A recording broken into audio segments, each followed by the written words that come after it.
Hi everyone, welcome back to my channel. This is Putrus Mimi with you once again. आज एक topic है जो कि काफ़ी ज़्यादा मुझसे पूछा जाता है कि मैम जो आईवीएफ में इंजेक्शंस लगते हैं वो क्या पेनफुल होते हैं या फिर वो कितने दिन तक लगाए जाते हैं और उनमें कितना खर्च आता है। तो चलिए आज का वीडियो मैं ये सारी की सारी जानकारी, सारी की सारी इन्फॉर्मेशन इस वीडियो के थ्रू आपको देने वाली हूँ। सो मेरा वीडियो प्लीज़ एंड तक देखिएगा और अगर आप मेरे चैनल पर नए हैं तो प्लीज़ आप मेरे चैनल को सब्सक्राइब कीजिए and do like, share and comment as well, so you will get to know more and more about me and about my channel. All right, तो आज का टॉपिक जैसे कि मैंने बताया आईवीएफ के इंजेक्शन के ऊपर है। तो सबसे पहले मैं आपको बताती हूँ कि जो आईवीएफ के इंजेक्शंस होते हैं वो आपके पैकेज में इंक्लूड नहीं होते हैं।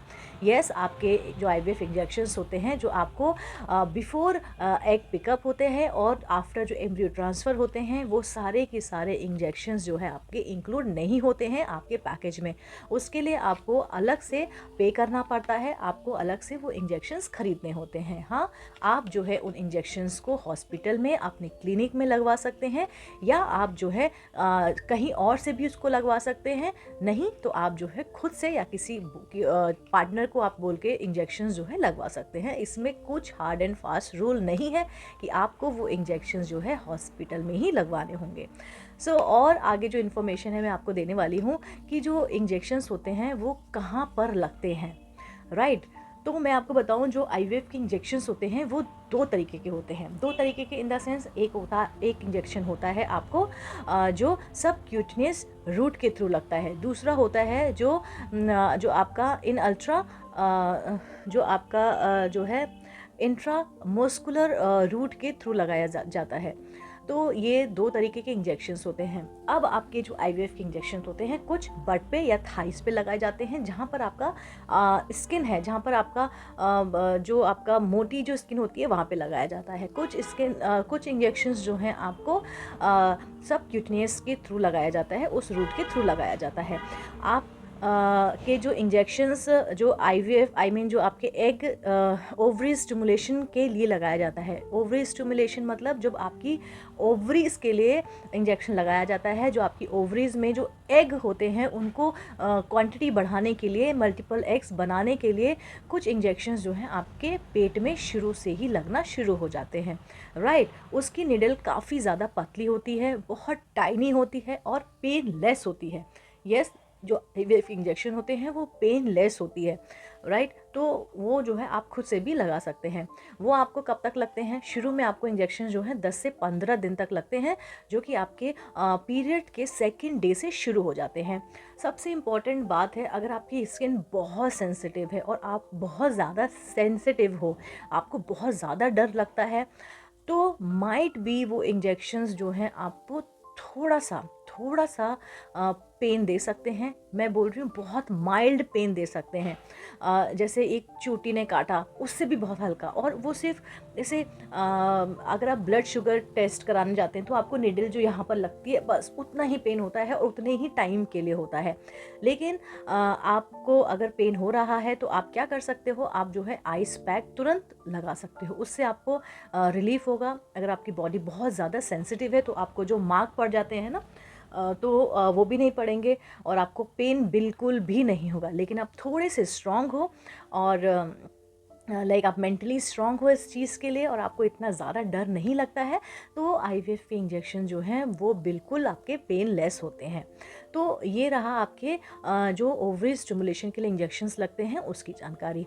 अब अगर आपका ओवरी स्टिमुलेशन हो चुका है, अब आपका जो है एग पिकअप का दिन है। वो आपका एग पिकअप होता है जब आपके अंडे ऑलरेडी बन चुके होते हैं। डॉक्टर आपको पीरियड्स के सेकंड या थर्ड डे पे आपको बुला लेंगे और वो आपको टाइम टू टाइम 10-15 दिन थोड़ा रेगुलर बुलाएंगे। 3-4 दिन बाद या 5-6 दिन बाद वो टीवीएस करते हैं, यानी कि अल्ट्रासाउंड करते हैं थ्रू वर्जाइनल। वो आपके ओवरीज में क्या कंडीशन है और आपके एग्स कितने बन रहे हैं, कब वो रैप्चर कर सकते हैं, तो ये सारी इन्फॉर्मेशन वो कलेक्ट करते हैं। जब आपके एग अच्छी क्वांटिटी में बन जाते हैं then doctor will ask you to come for egg pickup. Right. तो एग पिकअप जो है आपका अंडर एनेस्थीसिया होता है, उसके अंदर आपको कोई इंजेक्शन नहीं लगता, कोई जब पेन पेन बिल्कुल भी नहीं होगा। और ये जब एनेस्थीसिया के थ्रू है तो आपको पता भी नहीं चलेगा कि आपको आपका जो है एग पिकअप कब हो गया कब नहीं हुआ। और एक इम्पॉर्टेंट चीज़ है कि जब आप अपना एग पिकअप के लिए जा रहे होते हैं तो डॉक्टर एक दिन पहले आपको बुला के एक इंजेक्शन होता है वो आपके पेट में दिया जाता है, तो वो भी बिल्कुल पेनलेस होता है और वो एग्जैक्ट टाइम पे आपको दिया जाता है। जैसे आज अगर वो आपको 11 बजे वो इंजेक्शन दिया है डॉक्टर ने, या कभी कभी बोलते हैं अगर आप कॉन्फिडेंट है तो वो आपको भी वो इंजेक्शन दे देंगे, और आपको 11 बजे अगर आपने आज इंजेक्शन लगाया है तो नेक्स्ट डे आपका 11 बजे ही आपका एग पिकअप होना है। तो मेक श्योर कि आप कितने बजे इंजेक्शन ले रहे हैं, अपना टाइम शेड्यूल बनाइए, एक टाइम टेबल बनाइए, विदाउट फेल विदाउट मिस आप जो है अपनी मेडिसिन अपने इंजेक्शंस स्पेशली इन आईवीएफ जो है वो आपको लेने पड़ते हैं time to time without fail. अच्छा, अब आपका जो है एग पिकअप हो चुका है, राइट। आपका एग पिकअप हो जाएगा, डॉक्टर आपको हॉस्पिटल में ही 2-3 घंटे रखेगा, आपको अंडर ऑब्जर्वेशन रखते हैं, वो देखते हैं कि कहीं आपको कुछ एलर्जी तो नहीं हो रही है, आप ढंग से यूरिन पास कर पा रहे हो कि नहीं, आपको कुछ और दिक्कत तो नहीं हो रही है। फिर आपको ऑब्जर्व करके अगर सब चीज़ एक्यूरेट है वो आपको 2-3 घंटे में डिस्चार्ज कर देगा। लेकिन येस, आफ्टर दैट वो आपको काफ़ी सारी जो है मेडिसिन्स देंगे। आपको प्रोजेस्टेरॉन के जेल्स मिलते हैं जो कि आपको थ्रू वजाइनल लेने होते हैं, ये बिल्कुल पेनलेस होते हैं और आप खुद से ले सकते हैं, बहुत इजी होते हैं, राइट। और आपको मेडिसिन्स देंगे, आपको मेडिसिन्स टाइम टू टाइम लेने हैं। इंजेक्शंस जो है आपको मॉर्निंग और नाइट का होता है तो वो लेना है, विदाउट फेल लेना है, वो प्रोजेस्टेरॉन के इंजेक्शंस होते हैं। अब doctor will prepare you for आपकी जो यूट्रस की जो लाइनिंग होती है वो आपकी बनाएंगे, क्योंकि अगर वो अच्छी नहीं होगी तो आपका इम्प्लांटेशन नहीं होगा, आपका एम्ब्रियो नहीं चिपकेगा, आपको प्रेगनेंसी नहीं हो सकती। तो डॉक्टर जो है आपको आपके जो है यूट्रस लाइनिंग को प्रिपेयर करते हैं, तो आपको वो भेज देंगे। और जो आपके एग निकाले हैं अब डॉक्टर का प्रोसीजर स्टार्ट हो जाएगा। वो आपके हस्बैंड को किसी दिन बुला के उनका स्पर्म लेंगे, उनको वॉश करेंगे, और जो बहुत ज़्यादा अच्छे और एक्टिव और जिनका मोटल पावर बहुत अच्छा होता है वो स्पर्म लेके आपके एग के साथ जो है फर्टिलाइज़ करेंगे।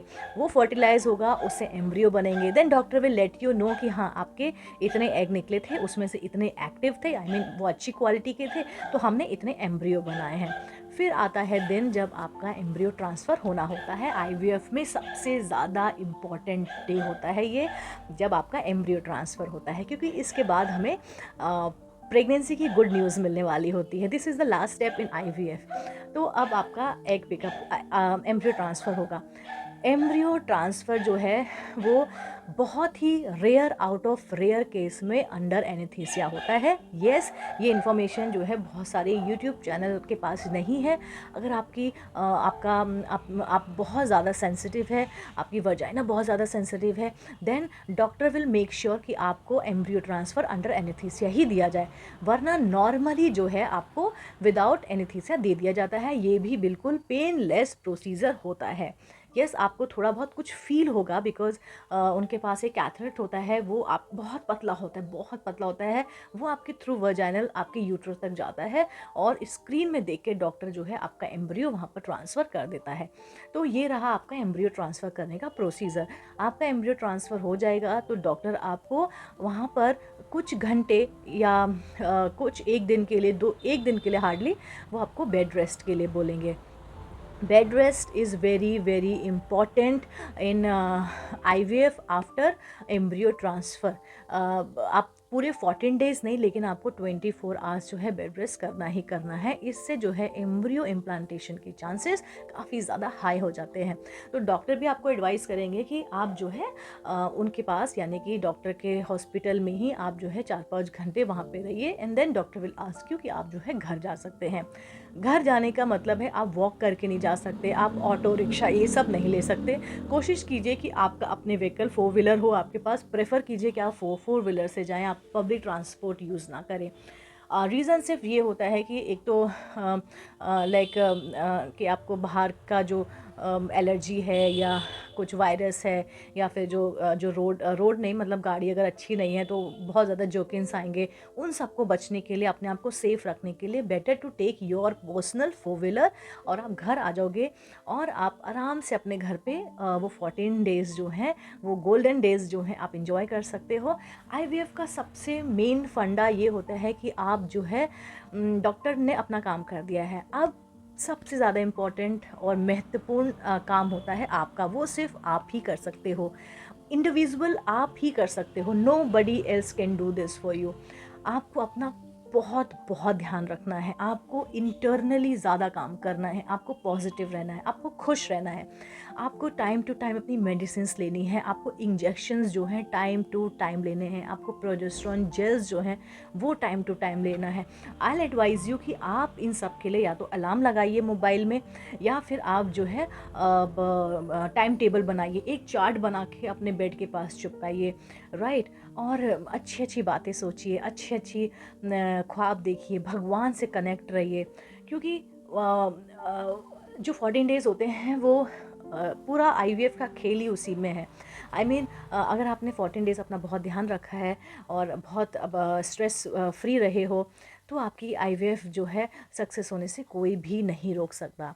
अब 14 डेज़ बाद आपको जो है इंजेक्शंस मिलते हैं, जो कि आपको कंटिन्यू विदाउट फेल 14 डेज़ तक लगाने होते हैं। ये इंजेक्शन आपको एटलीस्ट 3 मंथ्स तक डॉक्टर एडवाइस करते हैं, लेकिन 3 months is a very long period. सबसे पहले आपको छोटे पीरियड यानी कि 14 दिन वो इंजेक्शन टाइम टू टाइम लगाने हैं। वो आपके बटक पे लगते हैं यानी कि आपकी थाइज़ में, और पेट में लगते हैं। पेट वाला इंजेक्शन आप खुद लगा सकते हैं, थाइज़ वाले इंजेक्शन के लिए आपको जो है किसी को बुलाना पड़ेगा। तो आपके बैक में तो कंटिन्यू 14 दिन इंजेक्शन लगने ही लगने हैं, और जो आपके पेट वाले हैं वो ऑल्टरनेट डेज पे लगते हैं। और normally doctor will advise you कि आपकी बॉडी को कितना हार्मोन्स के इंजेक्शंस चाहिए हैं और कितने प्रोजेस्टेरोन के इंजेक्शंस चाहिए हैं। तो डॉक्टर आपको एडवाइस करते हैं, कभी कभी आपको ये सारे इंजेक्शंस जो हैं रोज़ की रोज़ बैक में और पेट में लगेंगे ही लगेंगे, लेकिन अगर आपकी बॉडी थोड़ी भी हेल्दी है या आपको इतनी ज़्यादा प्रोजेस्टेरोन और हार्मोन्स की दिक्कत नहीं है, तो डॉक्टर आपके इंजेक्शंस कम भी कर सकते हैं। तो अगर आपको इंजेक्शन से काफ़ी ज़्यादा डर लगता है, तो आप अपने डॉक्टर से बात कर सकते हैं, और उसकी जगह जो है आपको डॉक्टर ओरल टेबलेट्स दे सकते हैं। आपको जो है थ्रू वर्जाइनल जो जेल्स आते हैं, जो कैप्सूल्स आते हैं, वो एडवाइस कर सकते हैं। तो आप हर चीज़ जो है, आपके दिमाग में कोई भी क्वेश्चन आ रहा है, better to ask doctor only, and they will advise you because they know your body more than you even though. तो आप अपने डॉक्टर से पूछ सकते हैं। अच्छा, अब 14 डेज़ आपने ये रूटीन अपनाया, फिर आपका आता है 14 डेज़ बाद टेस्टिंग। येस, आईवीएफ में pregnancy testing is very important. आप घर पे भी कर सकते हैं, लेकिन अगर आप घर पे भी करते हैं तब भी डॉक्टर आपको जो है बीटा एससीजी टेस्ट करवाने के लिए बोलेंगे ही बोलेंगे। तो आप जो है अपना ब्लड टेस्ट करवा के अपनी प्रेगनेंसी अगर पॉजिटिव है, फिर तो कोई ख्वाहिश ही नहीं रह जाती है। लेकिन नेगेटिव भी है तो आपको डरने की और घबराने की बात नहीं है। डॉक्टर ने ऑलरेडी आपके एम्ब्रियोज जो है रखे हुए हैं, आप नेक्स्ट साइकिल में आप उसको ट्रांसफ़र करवा सकते हैं। लेकिन अगर आपकी प्रेगनेंसी पॉजिटिव आ गई है, तो भी डॉक्टर आपको जो है प्रोजेस्टेरोन और वो जो आपके हार्मोन्स इंजेक्शन है वो कम से कम 3 मंथ्स चलाते ही चलाते हैं, राइट। तो और वो जब हमें खुशी मिल जाती है, वो इंजेक्शन का तो वैसे भी पेन नहीं होता है, और उसके बाद तो हमें और भी बिल्कुल पेन नहीं होता है। Trust me, I am telling you this very honestly कि आईवीएफ के इंजेक्शंस में पेन बिल्कुल भी नहीं होता है। Be strong, you are a fighter, you are going to be a mother, और माँ तो फिर कुछ भी कर सकती है। तो thank you very much. I hope आपको मेरा ये वीडियो पसंद आया होगा, और अगर आप मेरे चैनल पर नए हैं तो please like my channel and subscribe my channel, और अपने आईवीएफ की जर्नी प्लीज़ मेरे साथ शेयर कीजिए। मुझे अच्छा लगता है आप लोगों को सुनना। Thank you very much once again.